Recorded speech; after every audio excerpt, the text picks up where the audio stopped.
प्यारे विद्यार्थियों, नमस्कार। मैं डॉक्टर विजय कुमार चावला, राजकीय मॉडल संस्कृति वरिष्ठ माध्यमिक विद्यालय क्योड़क, जिला कैथल में हिंदी प्राध्यापक के पद पर कार्यरत हूँ। आज मैं आपके समक्ष कक्षा 9वीं के हिंदी के पाठ्यक्रम में निहित वर्ण प्रकरण विषय को लेकर उपस्थित हुआ हूँ। आज की इस प्रस्तुति को तैयार करवाने में तनु भारद्वाज जी का अहम रोल रहा है। उनके द्वारा समय समय पर दिए गए अमूल्य सुझावों व मार्गदर्शन के कारण ही आज मैं आपके समक्ष वर्ण प्रकरण की प्रस्तुति प्रस्तुत करने जा रहा हूँ। आओ वर्ण प्रकरण की ओर आपको ले चलो। विद्यार्थियों, आपके समक्ष प्रस्तुत है पहली स्लाइड। बूझो तो जाने। आपके समक्ष एक पहेली प्रस्तुत कर रहा हूँ। आपने उसका उत्तर मुझे बताना है। भाषा की सबसे छोटी ध्वनि, भाषा की सबसे छोटी ध्वनि, पहचानो तुम मुझको भाई। आपने इसका उत्तर मुझे बताना है। पहेली के 4 विकल्प आपके समक्ष मैं दे रहा हूं। आप देख भी पा रहे हैं। आपने इस पहेली का इनमें से कौन सा विकल्प उत्तर के रूप में सही है, उसका चयन कर मुझे बताना है। पहला विकल्प है वर्ण, दूसरा वाक्य, तीसरा पद और चौथा शब्द। अर्थात वर्ण, वाक्य, पद, शब्द या वर्ण, शब्द, पद, वाक्य, इन चारों में से पहेली का सही उत्तर विकल्प के रूप में कौन सा है, आप सोचिए और फिर मुझे बताइए।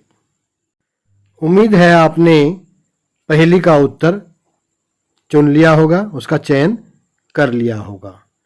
तो क्या है इसका उत्तर? इसका उत्तर है जी हाँ, वर्ण। क्या है? वर्ण। भाषा की सबसे छोटी ध्वनि कौन सी है? वर्ण। आओ इसका विस्तार से अध्ययन करें। विद्यार्थियों, इस प्रस्तुति के अंत तक आप समझ पाएंगे वर्ण क्या है, वर्ण के कितने भेद हैं, स्वर के भेदों का उदाहरण सहित वर्णन, व्यंजन के भेदों का उदाहरण सहित वर्णन और अंत में हिंदी व्याकरण में वर्ण प्रकरण का महत्व अर्थात वर्ण विचार का महत्व, इसके बारे में भी आप विस्तार से ज्ञान कर पाएंगे। आओ वर्ण क्या है, इसकी तरफ आपको ले चलता हूं।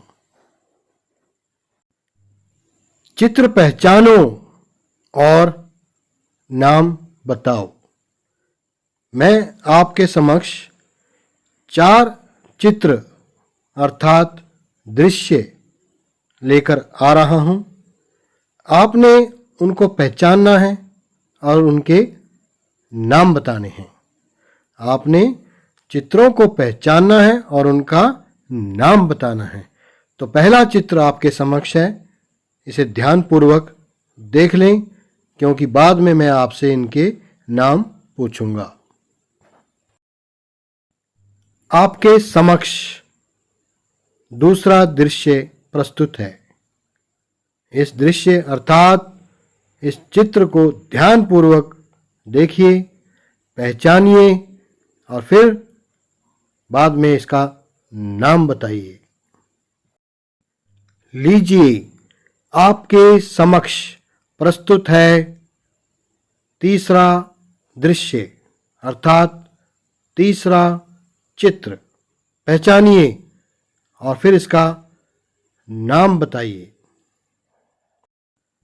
चौथा तथा अंतिम दृश्य आपके समक्ष प्रस्तुत कर रहा हूं।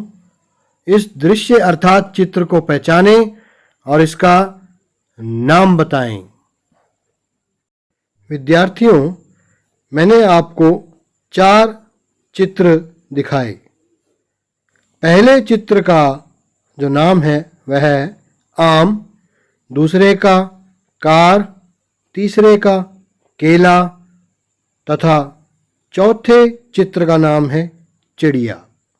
तो ध्यान से सुनिए। अब बोलते समय हमारे मुख से कुछ ध्वनियां निकलती हैं जिन्हें लिखने के निश्चित चिन्ह होते हैं। जैसे हमने 4 दृश्य देखे, पहचाने और जब उनके नाम मैंने आपको बताए तो आम, कार, केला, चिड़िया ध्वनियां मेरे मुख से निकली। अब आप ध्यानपूर्वक सुनिए व स्लाइड को देखिए। आम में कौन कौन सी ध्वनियां हैं जिसके लिए निश्चित चिन्ह इसमें विद्यमान हैं।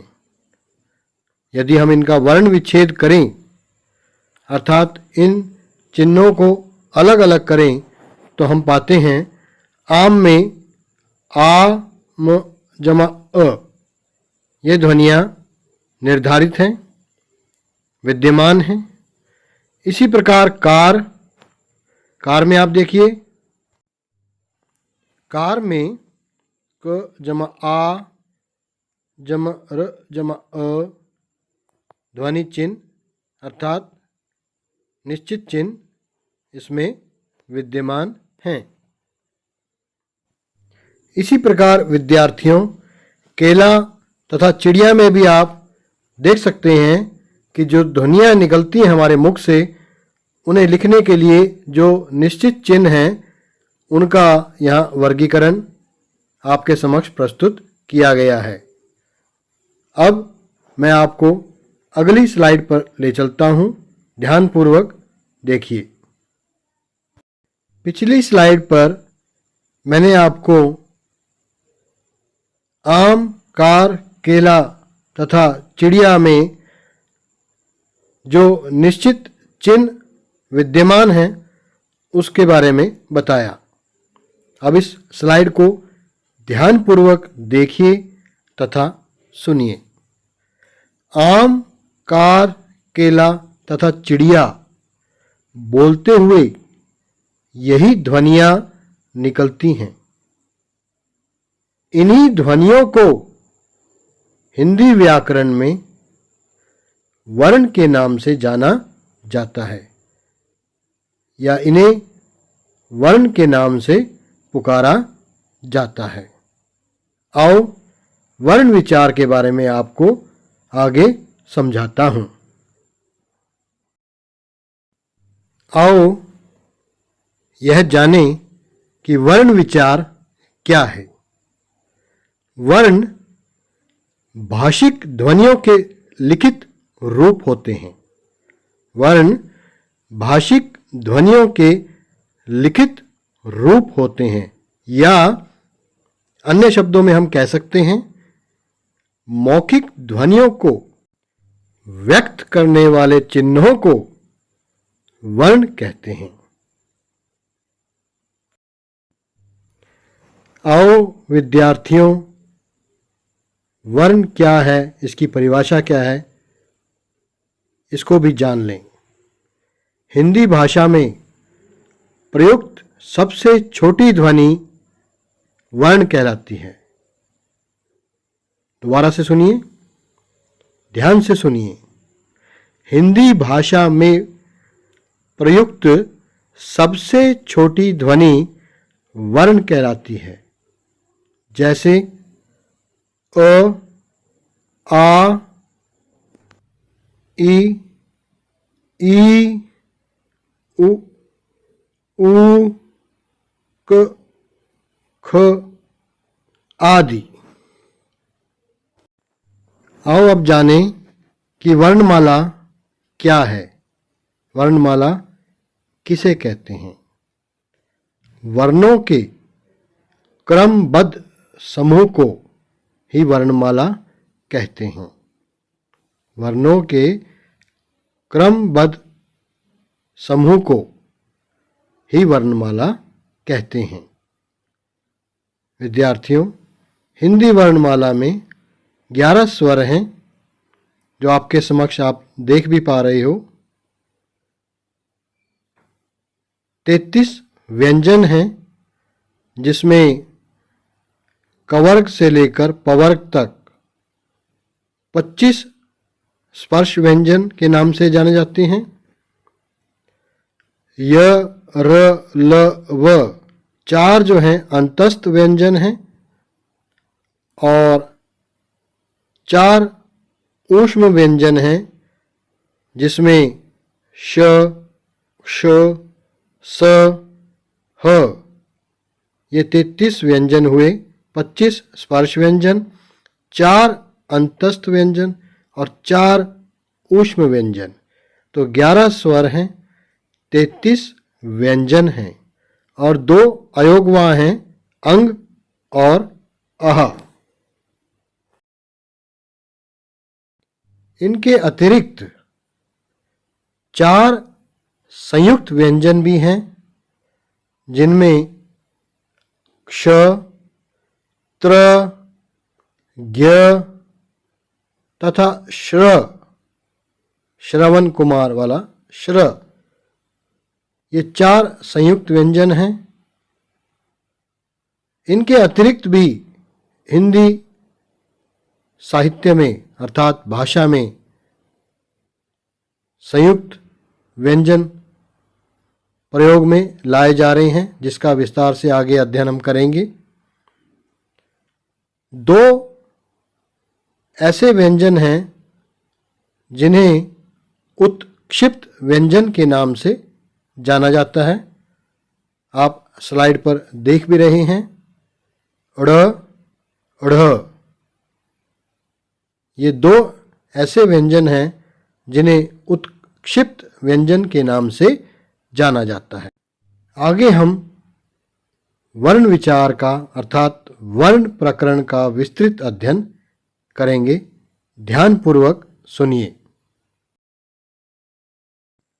आपने वर्ण क्या है, उसकी परिभाषा क्या है, इसका अध्ययन कर लिया।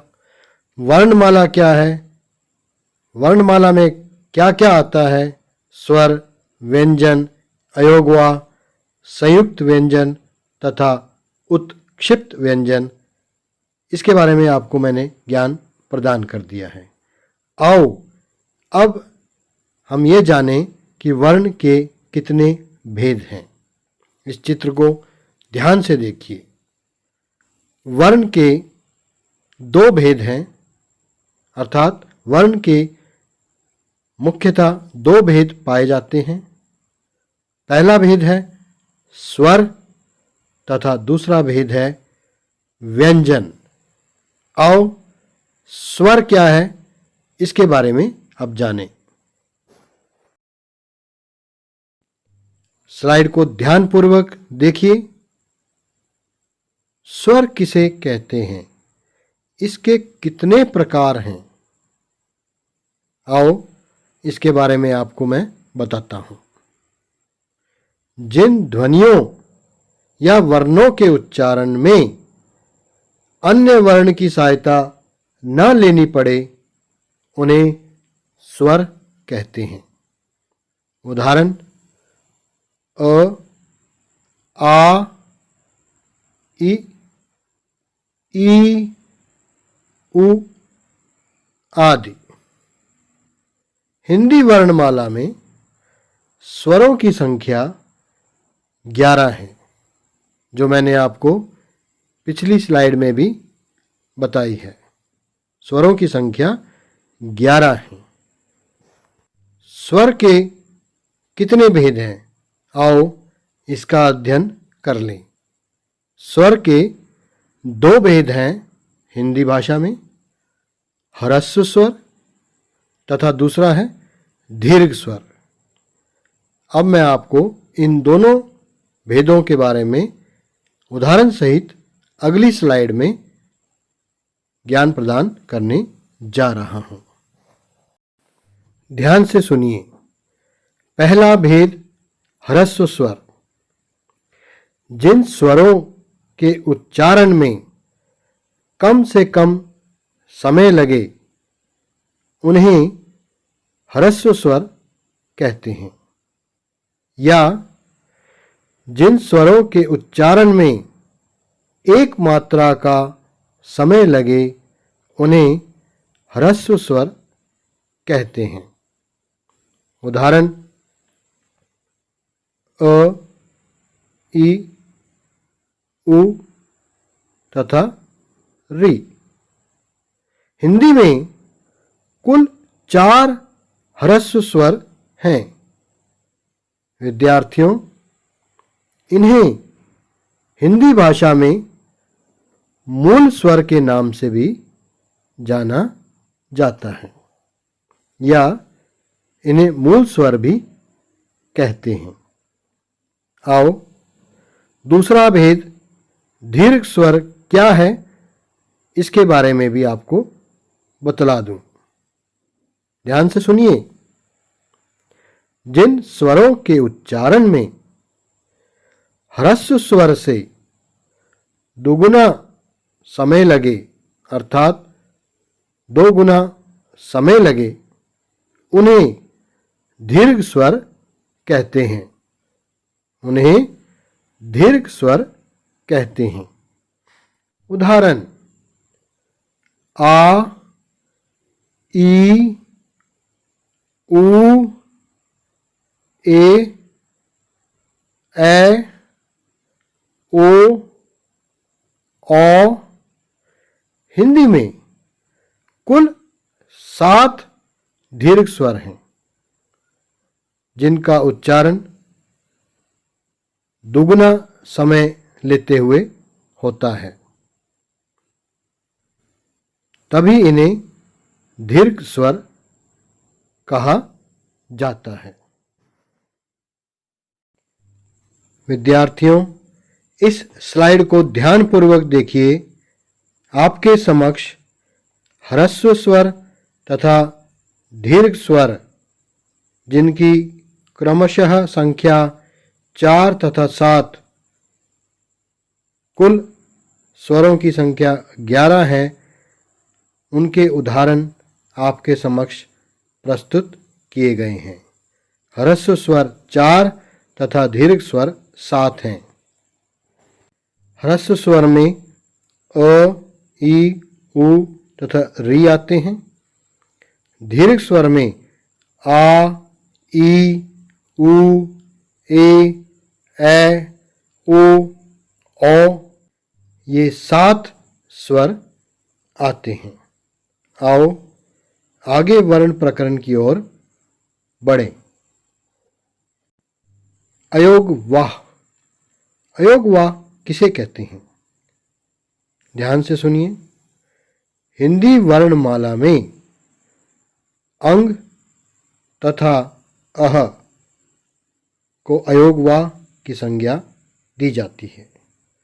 इन्हें स्वरों के साथ तो रखा गया है, किंतु स्वतंत्र गति न होने के कारण इन्हें स्वर नहीं माना जाता है।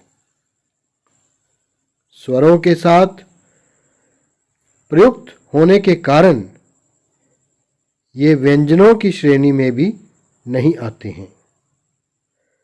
स्वरों तथा व्यंजनों में से किसी के साथ योग न होने के बावजूद ये ध्वनि वहन करते हैं, इसलिए इन्हें अयोग वाह कहा जाता है।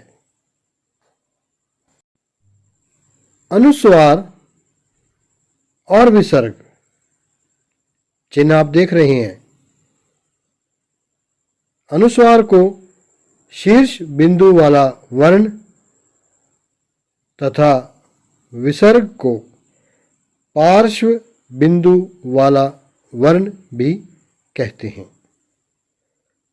दोनों का जातीय योग ना तो स्वर के साथ होता है और न ही व्यंजन के साथ, इसलिए इन्हें अयोग कहा जाता है। फिर भी ये अर्थ वहन करते हैं, अतः इन्हें अयोगवाह के नाम से जाना जाता है, जो मैंने आपको पिछली स्लाइड में भी बताया था। आओ अयोगवाह के कुछ उदाहरण आपके समक्ष अगली स्लाइड के माध्यम से प्रस्तुत करता हूँ। स्लाइड को ध्यानपूर्वक देखना तथा उनके उदाहरणों को अपनी कॉपी में भी नोट करना और याद करना। अयोगवाह के उदाहरण आपके समक्ष प्रस्तुत कर रहा हूँ, ध्यानपूर्वक देखिए। अनुस्वार के उदाहरण हैं अंक, संत, रंक तथा दंत। और विसर्ग के उदाहरण आपके समक्ष हैं प्रातः, अतः, मनः तथा नमः। जब हम विसर्ग युक्त शब्द का उच्चारण करते हैं तो अंत में ह ध्वनि निकलती है। जैसे दोबारा से सुनिए, प्रातः, अतः, मनः, नमः। तो विसर्ग और अनुस्वार ये दोनों अयोगवाह के अंतर्गत आते हैं। अब विद्यार्थियों, आपके समक्ष एक स्लाइड प्रस्तुत कर रहा हूं, इसे ध्यानपूर्वक देखिए और सुनिए।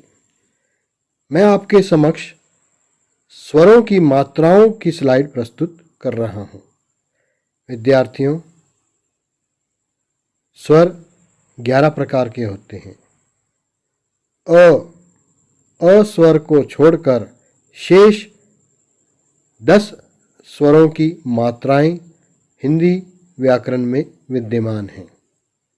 आप देख भी रहे हैं, आ माता, आ की मात्रा माता, ई दिन, ई जीत, उ कुछ, ऊ फूल, रि कृषक, ए खेल, ए बैल, ओ कोमल तथा औ औरत। 10 स्वरों की मात्राएं होती हैं। केवल एक स्वर अ ऐसा है जिसकी मात्रा नहीं होती। अब अगली स्लाइड की ओर आपको ले चलता हूं। विद्यार्थियों, जो स्लाइड मैं अब आपके समक्ष प्रस्तुत कर रहा हूं, यह अति महत्वपूर्ण है। ध्यानपूर्वक सुनिए और समझिए। अनुस्वार तथा अनुनासिक में क्या अंतर है? यह प्रश्न परीक्षा में अवश्य आता है, इसलिए इसे ध्यान से समझिए। अनुस्वार, जब वर्ण का उच्चारण केवल नासिका अर्थात नाक से हो, तब वह अनुस्वार कहलाता है। हिंदी में अंग तथा प्रत्येक वर्ग, कवर्ग, चवर्ग, टवर्ग, तवर्ग तथा पवर्ग का पंचम वर्ण अंग, अय, अण, न तथा म अनुस्वार हैं। उदाहरण चंचल, अंक, रंक, पंख, गंगा आदि। आओ अब अनुनासिक क्या है इसे समझ लेते हैं। जब वर्ण का उच्चारण नासिका तथा मुख दोनों से समान रूप से हो, तब वह अनुनासिक कहलाता है। दोनों में अंतर क्या है, पुनः समझा रहा हूं, समझ लीजिए।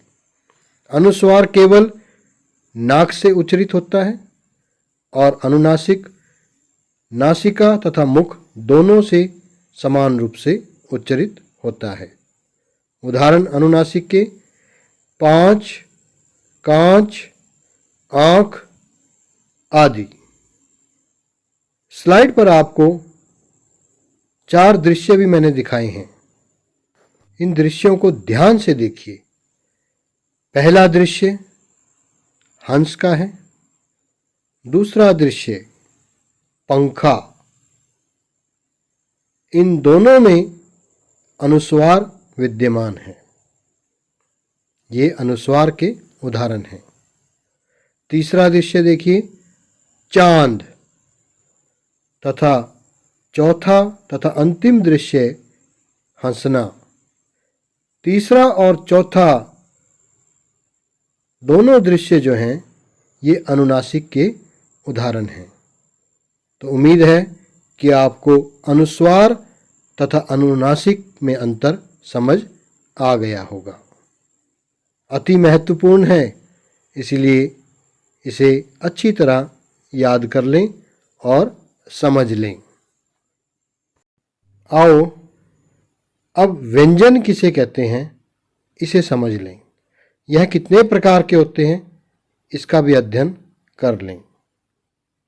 ध्यान से सुनिए। जिन वर्णों का उच्चारण स्वरों की सहायता से होता है उन्हें व्यंजन कहते हैं।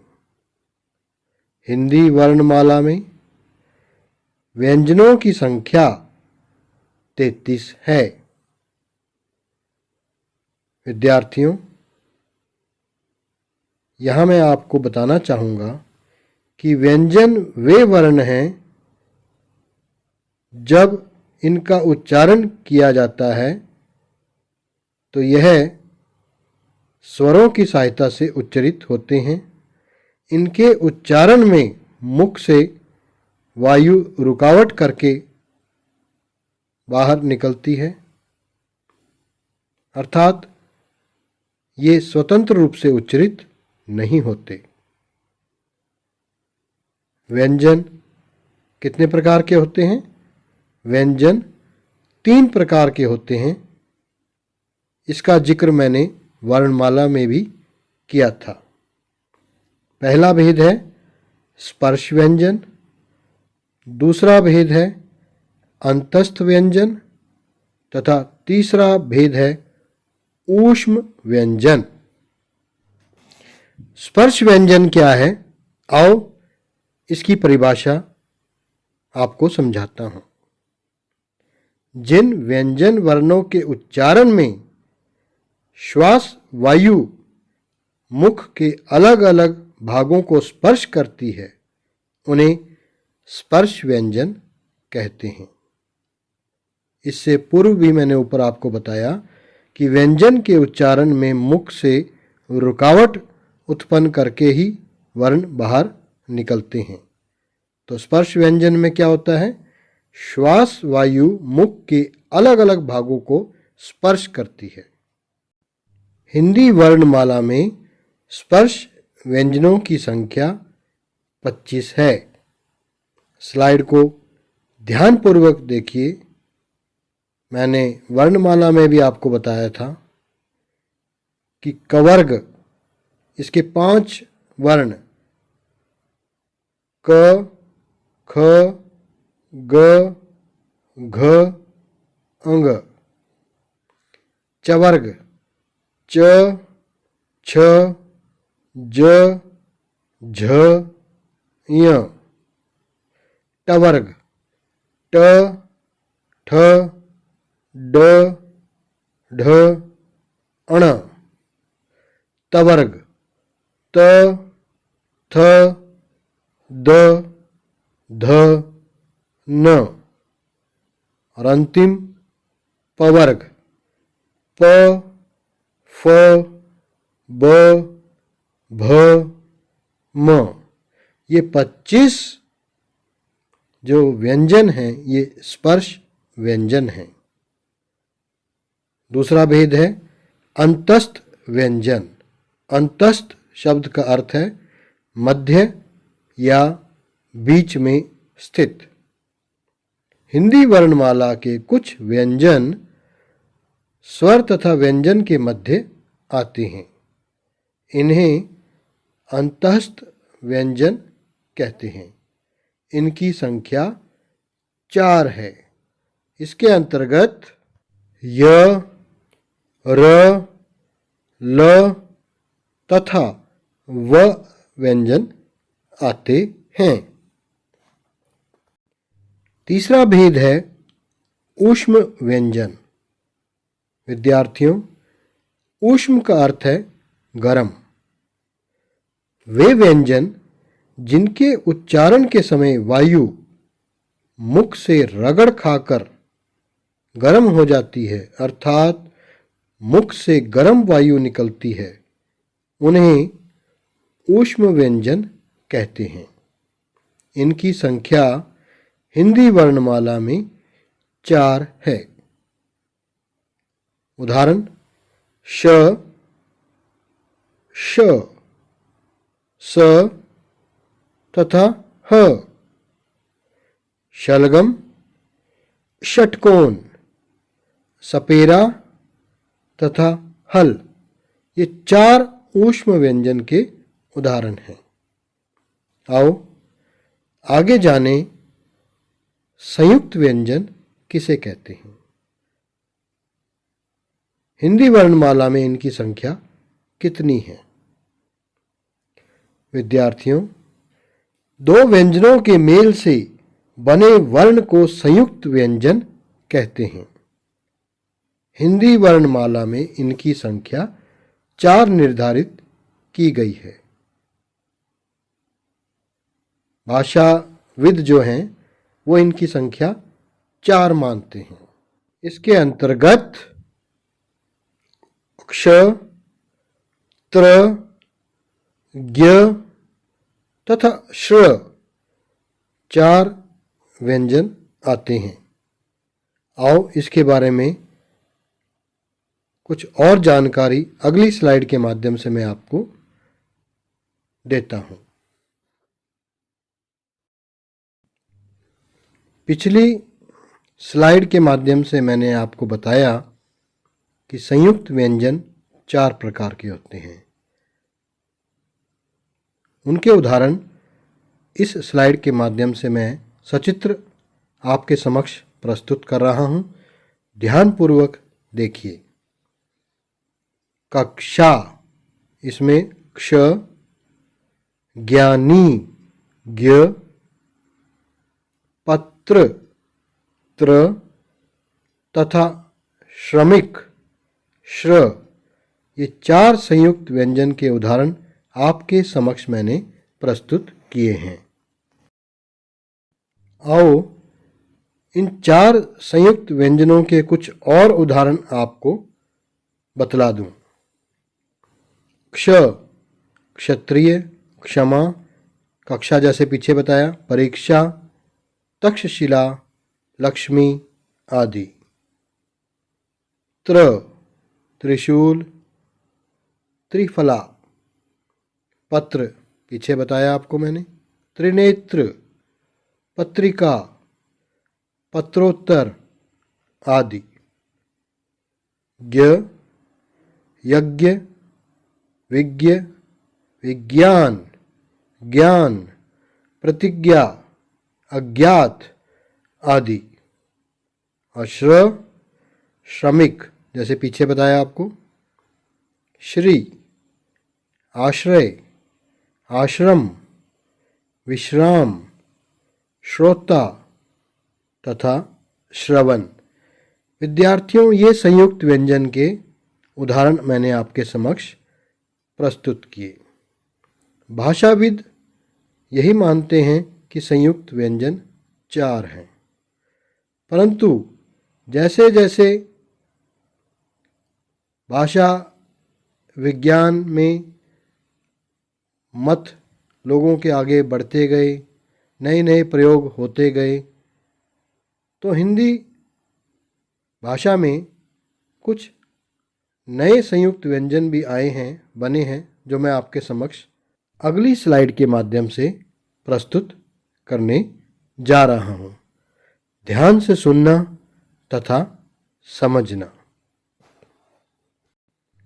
हिंदी भाषा में प्रयुक्त होने वाले कुछ अन्य संयुक्त वर्ण इस प्रकार हैं। क्र, द्व, ट्र, ध, द्य। क्र का उदाहरण आप देख सकते हैं, क्रम। द्व का द्वार, द्वारा। ट्र का ट्रेन, ट्रैक्टर, ट्रंक। ध का युद्ध, करमबद्ध, बुद्ध। द्य का वैद्य, विद्या, विद्यालय, विद्यार्थी, विद्यार्थियों। ये कुछ अन्य संयुक्त वर्ण हैं जिनका हिंदी भाषा में प्रचुर मात्रा में प्रयोग हो रहा है। यहाँ मैंने इसका जिक्र इसलिए किया कि 4 संयुक्त वर्ण जो पहले भाषा विद्वानों ने माने हैं, उनके अतिरिक्त समय के अनुसार जो नए नए प्रयोग होते गए, उनको ध्यान में रखते हुए आज मैंने आपको कुछ नए संयुक्त वर्णों के बारे में जानकारी प्रदान की है। अब मैं आपके समक्ष एक स्लाइड प्रस्तुत कर रहा हूँ जिसमें विशेष व्यंजन अर्थात द्विगुण व्यंजन के बारे में आपको मैं जानकारी प्रदान करने जा रहा हूँ। ध्यान से सुनिए। ड़ और ढ़ को विशेष व्यंजन कहते हैं। इन्हें द्विगुण व्यंजन भी कहा जाता है। ये हमेशा शब्द के मध्य या अंत में आते हैं। इनका प्रयोग व्यंजन की तरह ही होता है। इन्हें उत्क्षिप्त व्यंजन भी कहा जाता है, जो मैं पहले आपको बता चुका हूँ। जैसे सड़क, पकड़, घोड़ा, सीढ़ी, पढ़ना आदि। जो आपको नीचे चित्र दिखाए गए हैं उसमें सड़क तथा सीढ़ी का दृश्य आपके समक्ष प्रस्तुत किया गया है, जो विशेष व्यंजन, द्विगुण व्यंजन या उत्क्षिप्त व्यंजन का उदाहरण है। अब मैं आपको प्राण श्वास की मात्रा के अनुसार या आधार पर व्यंजन के कितने भेद हैं, इसके बारे में ज्ञान प्रदान करने जा रहा हूँ। प्राण श्वास की मात्रा के आधार पर व्यंजनों के 2 भेद पाए जाते हैं। पहला अल्प प्राण और दूसरा महाप्राण। ध्यान से सुनिए, बहुत महत्वपूर्ण है ये पक्ष। अल्प प्राण व्यंजन, जिन व्यंजनों के उच्चारण में श्वास वायु कम मात्रा में बाहर निकलती है, उन्हें अल्प प्राण व्यंजन कहते हैं। हर वर्ग का पहला, तीसरा तथा 5वां वर्ण और अंतस्थ व्यंजन अल्प प्राण व्यंजन के अंतर्गत आते हैं। उदाहरण, कवर्ग में क, ग, अंग पहला, तीसरा, 5वां। इसी प्रकार चवर्ग का, टवर्ग का, तवर्ग का तथा पवर्ग का पहला, तीसरा तथा 5वां वर्ण अल्प प्राण व्यंजन है। और अंतस्थ व्यंजन, जिसमें 4 व्यंजन आते हैं, य, र, ल तथा व। तो ये 5 वर्गों के पहला, तीसरा और पांचवा तथा अंतस्थ 4 व्यंजन अल्प प्राण व्यंजन के उदाहरण हैं। महाप्राण व्यंजन, जिन व्यंजनों के उच्चारण में श्वास वायु अल्प प्राण की तुलना में कुछ अधिक निकलती है, उन्हें महाप्राण व्यंजन कहते हैं। प्रत्येक वर्ग का दूसरा तथा चौथा वर्ण तथा ऊष्म व्यंजन महाप्राण व्यंजन कहलाते हैं। उदाहरण, कवर्ग में दूसरा और चौथा ख, घ। इसी प्रकार चवर्ग का छ, झ, टवर्ग का ठ, ड़, तवर्ग का थ, ध तथा पवर्ग का फ, भ और ऊष्म व्यंजन जो 4 हैं श, क्ष, स तथा ह महाप्राण व्यंजन की श्रेणी में आते हैं।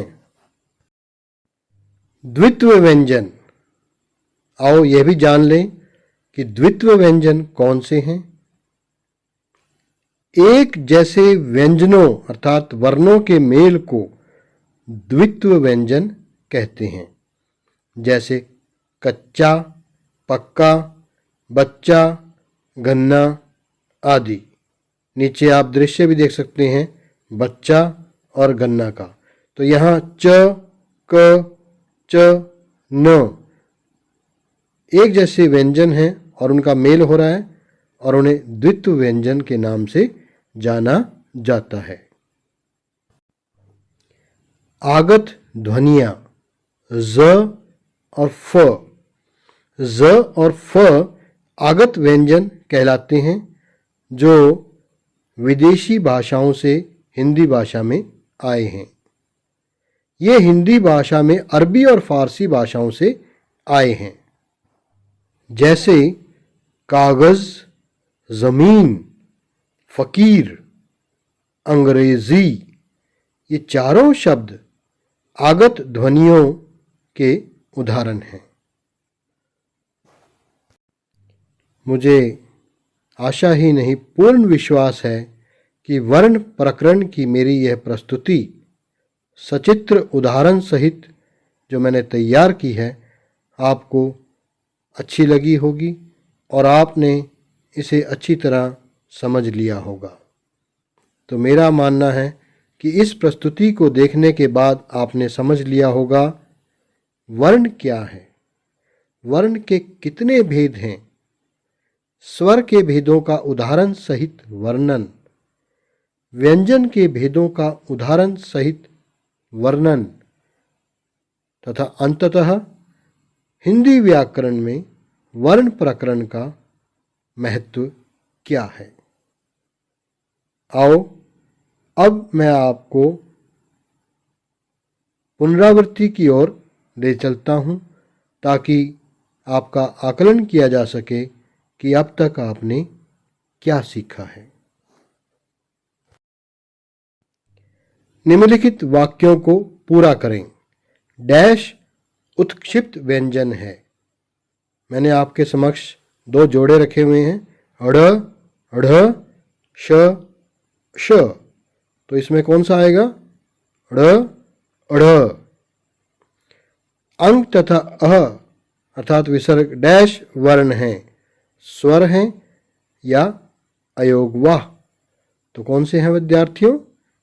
अयोग वाह। तीसरा है दीर्घ स्वरों की संख्या डैश है, 4, 7 या 11। तो कितनी है? 7। ज और फ डैश भाषा से हिंदी भाषा में आए हैं, मराठी, अरबी, फारसी। तो कौन सी भाषा से आए हैं? अरबी, फारसी। अब आपके समक्ष जो स्लाइड है उसमें आपने मिलान करना है। स्पर्श व्यंजन, संयुक्त व्यंजन, ऊष्म व्यंजन तथा अंतस्थ व्यंजन। इसके सामने जो कॉलम है उसमें इनके उदाहरण दिए गए हैं। तो स्पर्श व्यंजन कौन से होते हैं? कवर्ग से मवर्ग तक। संयुक्त व्यंजन कौन से हैं? क्ष, त्र, ज्ञ तथा श्र। ऊष्म व्यंजन कौन से हैं? श, श, स तथा ह। और अंतस्थ य, र, ल, व। अब आपके समक्ष अंतिम स्लाइड प्रस्तुत कर रहा हूं। ध्यान से सुनिए और इनको पूरा कीजिए। भाषा की लघुत्तम इकाई डैश है। शब्द या वर्ण। कौन सी है? वर्ण। हिंदी में स्वर के डैश भेद हैं। 3, 4, 2। कितने हैं? 2। आ, ई, उ, ओ डैश स्वर हैं। ह्रस्व या दीर्घ। कौन से हैं? दीर्घ। और अंतिम विसर्ग का उच्चारण डैश ध्वनि के समान होता है। मैंने आपको बताया भी था। य, न या ह कौन सी ध्वनि के समान होता है? ह ध्वनि के समान होता है। अंत में मैं आप सभी का धन्यवाद करता हूँ।